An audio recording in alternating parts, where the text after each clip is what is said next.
नमस्कार। मैं बिनेश कुमार नायर डोंबिवली महाराष्ट्र का रहवासी हूँ। उम्र 39 साल। आज का विषय आत्मनिर्भर भारत और वीर विनायक दामोदर सावरकर। भारत भूमि में महाराष्ट्र राज्य में जन्म लेने का सौभाग्य मुझे इस जन्म में प्राप्त हुआ। बचपन से ही इतिहास के कई महानायकों का परिचय हुआ। उनमें आज़ाद भारत की लड़ाई लड़ने वाले स्वतंत्र वीर, भारत रत्न के हकदार वीर विनायक दामोदर सावरकर ने मन के मंदिर में कई बरसों पहले ही घर बना लिया था। विनायक दामोदर सावरकर एक व्यक्ति मात्र का नाम नहीं, एक युग की प्रार्थना थी, एक दबे हुए संस्कृति की आवाज थी, एक ऐसे व्यक्तिमत्व जो अपने छोटे से आयु में ही इस भारत वेद भूमि की शास्त्र और इतिहास से परिचित थे। उनके माता पिता ने उनको हिंदू धर्म और उसके ग्रंथों से परिचय करवाया था। रामायण, महाभारत के साथ वो वेदों में भी प्रावीण्य प्राप्त किए हुए थे। बचपन से ही उन्हें पढ़ने और ज्ञान हासिल करने की बड़ी जिज्ञासा थी। वो करीब कई पुस्तकें, पत्रिका, वर्तमान पत्र पढ़ते रहते थे। हिंदू धर्म पर उनका अभ्यास ने उन्हें एक अच्छा प्रभाव बना दिया था। हिंदू बनकर जीना अब उनकी जीवन शैली बनी थी। वो बचपन से ही अपने कविताओं से अपने मन की बात व्यक्त करने लगे थे। जहां एक और प्राथमिक शिक्षा मिल रही थी, तो दूसरी ओर भारत के स्वतंत्रता युद्ध की जानकारी भी उन्हें मिल रही थी। उनके संशोधन से ही वो प्रथम व्यक्ति बने जिन्होंने 1857 की क्रांति को भारत का प्रथम स्वतंत्रता संग्राम का नाम दिया और इस पर किताब भी लिखी। यह उनका और अपने देश का आत्मनिर्भर बनने की पहली कोशिश थी। तब तक हम विदेशियों के लिखे हुए गलत इतिहास को मानते थे। वीर सावरकर ने यह समझाया कि हिंदुस्तान का कोई इतिहास अगर लिखा जाएगा तो हिंदुस्तानी के द्वारा लिखा जाएगा। हम गैर भारतीयों का गलत इतिहास नहीं मानेंगे। इनके ऐसे सोच ने भारत के कई नौजवानों में एक स्वावलंबन बनने की चेतना जगाई। वीर सावरकर ने वीर सावरकर के मन में राष्ट्र का स्थान प्रथम था।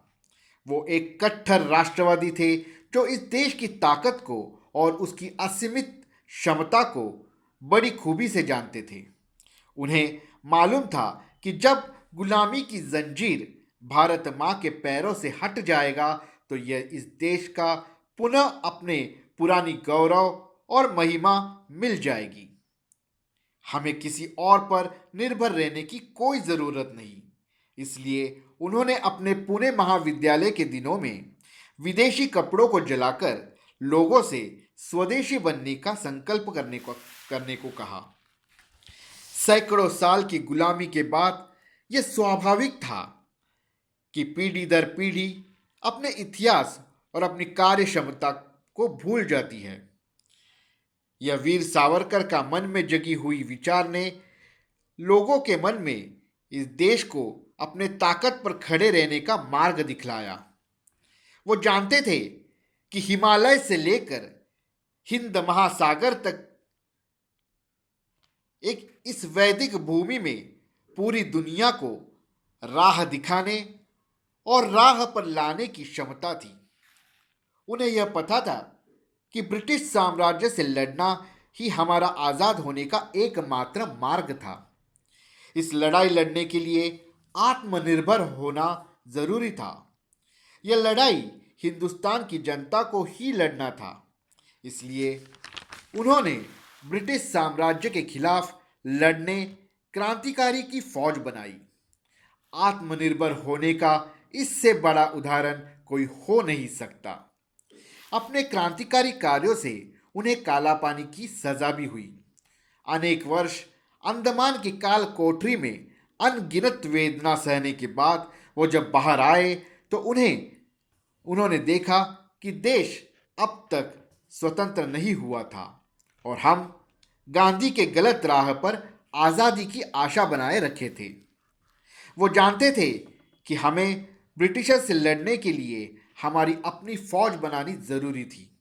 इसलिए उनका नेताजी सुभाष चंद्र बोस से मिलना हमारे स्वतंत्रता के इतिहास का एक महत्वपूर्ण चरण माना जा सकता है। उन्होंने नेताजी को उत्साहित कर अपनी फौज बनाने की प्रेरणा दी। फौज का अंग्रेजों के हाथों से ही प्रशिक्षण दिलवाने का संकल्प भी उन्हीं का था। इसी सोच को रखते नेताजी ने बड़ी खौफनीयता से दूसरे विश्व युद्ध में अपने सैनिकों को भेजने का निर्णय लिया। इससे वे युद्ध कौशल्यता भी प्राप्त कर चुके थे। फिर वे नेताजी के साथ इंडियन नेशनल आर्मी में जुड़ गए और फिर भारत की आज़ादी का मार्ग खुलता गया। यह प्रिय तात्या का सोच ही था कि हम आत्मनिर्भर भारत ने अपने फौज की ताकत से ब्रिटिशर्स को देश छोड़ने में मजबूर किया। हालांकि नेहरू और गांधी ने कपट मार्ग से इस स्वतंत्रता को अपने किए गए फैसलों का फल बताया, लेकिन सच यह है कि स्वतंत्रता हमारे आत्मनिर्भर होने के डर से ही मिला था। वीर सावरकर एक ऐसे व्यक्ति थे जिन्होंने कभी अपने दुश्मनों के सामने सिर नहीं झुकाया।